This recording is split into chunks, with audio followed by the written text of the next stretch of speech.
বিসমিল্লাহির রহমানির রহিম। আসসালামু আলাইকুম রহমতুল্লাহ। প্রিয় অডিয়েন্স, আজকে একটি বিষয় নিয়ে আপনাদের সাথে শেয়ার করব। সেটা হলো আমাদের সমাজে এই রোগটি দিনকে দিন ছড়িয়ে যাচ্ছে, সেটা হলো ক্যান্সার। ক্যান্সার বা মেটাস্ট্যাটিস টাইপের রোগ সমাজে এমনভাবে ছড়াচ্ছে যে যে পরিবার বা যে ব্যক্তি এতে আক্রান্ত হয় উনি বুঝেন যে এটা বাদ দেওয়াটা কত জঘন্য বা যত কষ্ট পীড়াদায়ক বা কষ্টদায়ক। আমি সেই বিষয়ে আপনাদের একটু সাথে শেয়ার করব। আমি বলবো যে ক্যান্সার হওয়ার আগে ক্যান্সার প্রতিরোধ করা ভালো। ক্যান্সার প্রতিরোধ করার জন্য আমি কয়েকটি টিপস আপনাদের সাথে শেয়ার করব। প্রথম কথা হচ্ছে আপনি ভিটামিন ডি পর্যাপ্ত শরীরে থাকতে হবে। এটা যদি আপনার শরীরে অভাব পড়ে, ভিটামিন ডি সমৃদ্ধ খাবার খেতে হবে, সূর্য আলোতে থাকতে হবে, এগুলি ভিটামিন ডি পান। তারপরে আপনার হলো ইন্টারমিডিয়েট ফাস্টিং। অনেক সময় আমাদের খাওয়ার মাঝে দীর্ঘদিন একটা 12 থেকে 18 ঘন্টা একটা উপবাস করতে হবে, এটা ইন্টারমিডিয়েট ফাস্টিং বলা হয়। তারপর আপনার যে কোনো খাবারে রসুন এবং পেঁয়াজ যোগ করুন। আপনি গ্রিল খান, আপনি গোশ খান, যাই খান, প্রচুর পরিমাণে রসুন এবং পেঁয়াজ যোগ করুন, কারণ রসুন আর পেঁয়াজের অ্যান্টি ক্যান্সার একটা প্রপার্টি আছে, এগুলি ক্যান্সার প্রতিরোধ করতে পারে। তারপর অপ্রয়োজনীয় সিটি স্ক্যান, এক্স রে এগুলি অ্যাভয়েড করুন, কারণ এগুলি রেডিয়েশনে আপনি ক্যান্সার তৈরি করতে পারে, এখন না করে ভবিষ্যতে করতে পারে। শরীরে পর্যাপ্ত পরিমাণে ফলেট গ্রহণ করুন। ফলেটটা কি? ভিটামিন বি9। এই ফলেটটা হলো একটি ভিটামিন যেটা প্রচুর পরিমাণ সবুজ শাকসবজিতে, বিভিন্ন মনে করেন খাবারে, ফ্রুটসের মধ্যে পাওয়া যায়। এই ফলেটটা আপনি গ্রহণ করুন।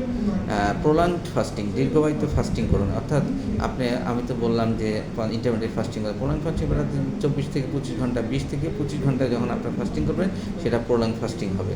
কিটোজেনিক ডায়েট, অর্থাৎ আপনার ডায়েটে একদম কার্বোহাইড্রেট বাদ দিয়ে যেই ডায়েট, সেটা কিটোজেনিক ডায়েট গ্রহণ করলে আপনার ক্যান্সার প্রতিরোধ হতে হবে। আচ্ছা, মাঝে মাঝে হালকা স্ন্যাক্স এড়িয়ে চলবেন। মাঝে মাঝে এই অ্যাভয়েড, মানে সকালে নাস্তা একটু, অথবা 11টার একটা স্ন্যাক্স, এগুলি এড়িয়ে চলবেন। তাহলে শরীরে একটু ঘাটতি তৈরি হয়, সেগুলি শরীরের সেলগুলো নতুন করে অ্যাডাপ্টেড হয় এবং নতুন করে ওরা খাদ্য গ্রহণের জন্য উপযোগী হয়। ওমেগা-3 ফ্যাটি অ্যাসিড গ্রহণ করুন। ওমেগা-3 ফ্যাটি অ্যাসিড আমাদের সামুদ্রিক মাছে বিভিন্ন খাবারে পাওয়া যায়, সেটা আমি আগে বলেছি। পর্যাপ্ত পরিমাণ সেলিনিয়াম গ্রহণ করুন। সেলিনিয়াম হলো সামুদ্রিক মাছ, মাংস, ডিম এবং সূর্যমুখী তেলের মধ্যে প্রচুর পরিমাণ সেলিনিয়াম থাকে। অতিরিক্ত আয়রন পরিহার করুন। মাইটোকন্ড্রিয়াকে সচল রাখুন। মাইটোকন্ড্রিয়া অর্থাৎ আপনার শরীরে সবসময় মেটাবলিজম অ্যাক্টিভিটি, এটিপি ভাঙে, যেটা এনার্জি উৎপাদন করে, সেটাকে সচেতন করুন।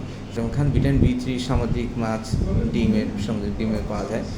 তারপরে বাচ্চাদের শাল দুধ গ্রহণে উৎসাহিত করুন। বাচ্চাদের যখন বাচ্চা হয় তখন অনেক সময় দেখা যায় মায়েদের শাল দুধটা পর্যাপ্ত খায় না, বা ওটা অনেক সময় নষ্ট করা হয়, এই শাল দুধ খান। তারপরে ন্যাচারাল অথবা ইনফ্লামেশন কমাতে ডালিম, ক্যামোমিলি চা গ্রহণ করুন। ক্যামোমিলি চা হলো এমন একটি হার্বাল ক্যামোমিলিন থেকে তৈরি হয়, যেটা একদম কাফিন থাকে না। এই চাও অ্যান্টি ক্যান্সার প্রতিরোধ করে।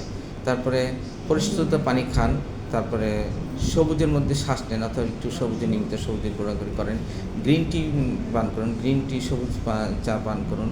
কালো জিরার তেল গায়ে মাখুন।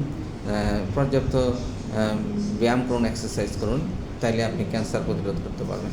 আমি আজকে ক্যান্সার প্রতিরোধের যে পয়েন্টগুলো বললাম, এগুলি ক্যান্সার হওয়ার চেহারা প্রতিরোধের জন্য। এগুলো আপনি নিয়মিত চর্চা করলে ইনশাল্লাহ ক্যান্সারটা প্রতিরোধ করা যায়। আসুন আমরা ক্যান্সারকে প্রতিরোধ করি, আমরা সুস্থ থাকি। আজকে এই পর্যন্ত। আসসালামু আলাইকুম রহমতুল্লাহ বরকাতুহু।